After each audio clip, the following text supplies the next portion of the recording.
Je suis Sabine Fourier, je suis directrice de recherche au CNRS, membre du laboratoire ISOMA et directrice de la Maison de l'Orient et de la Méditerranée Jean Pouilloux. Aussi loin que je me souvienne, j'ai toujours voulu être archéologue.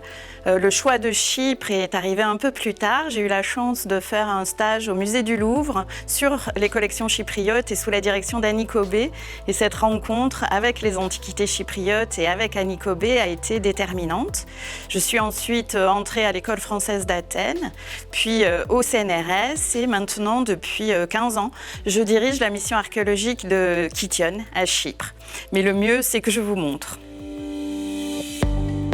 Mes recherches portent sur l'histoire de Chypre à l'époque des royaumes, c'est-à-dire sur une période longue de 10 siècles, entre le XIVe et le IVe siècle avant notre ère. C'est une période qui connaît de grands bouleversements historiques en Méditerranée orientale. Et Chypre, située au carrefour des continents, offre un cadre d'études privilégié puisqu'il s'agit à la fois d'un lieu de passage, de rencontre entre les cultures, mais aussi d'une île, c'est-à-dire un lieu clos où s'enracine une civilisation profondément originale. Mes travaux portent sur l'étude de la topographie urbaine des villes capitales chypriotes et notamment celle de Kition, où je dirige des fouilles. Celle des identités culturelles des différents royaumes et celle des contacts de population, en particulier les rapports entre Grecs et Phéniciens. Je mobilise des documents et des méthodes différentes, des prospections, des archives de fouilles, des fouilles nouvelles, des études de mobilier, le tout étant intégré dans un système d'information géographique qui permet des interrogations croisées. Mon travail est donc un travail d'équipe qui repose sur des collaborations avec des chercheurs et des ingénieurs français et étrangers. Prenons l'exemple de la céramique.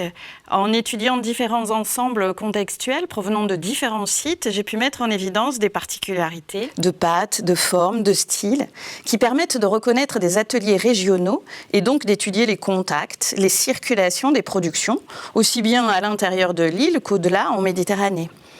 À Kition, qui devient un royaume chypro-phénicien au 8e siècle, j'ai étudié la transformation du répertoire local qui adopte non seulement des formes, mais aussi des techniques phéniciennes et qui adapte les formes locales aux pratiques phéniciennes. Par exemple, en atrophiant les anses qui n'ont plus qu'une simple valeur décorative. Puisque les Phéniciens buvaient en tenant le bol dans la paume ouverte et non pas en saisissant le bol par l'anse. Je suis heureuse de constater que non seulement mes conclusions, mais aussi ma méthode ont été adoptées par de jeunes chercheurs, français et étrangers, qui l'utilisent pour leurs propres recherches. Ce que j'aime le plus dans mon métier, c'est le terrain, la fouille, qui permet de renouveler, d'enrichir la documentation.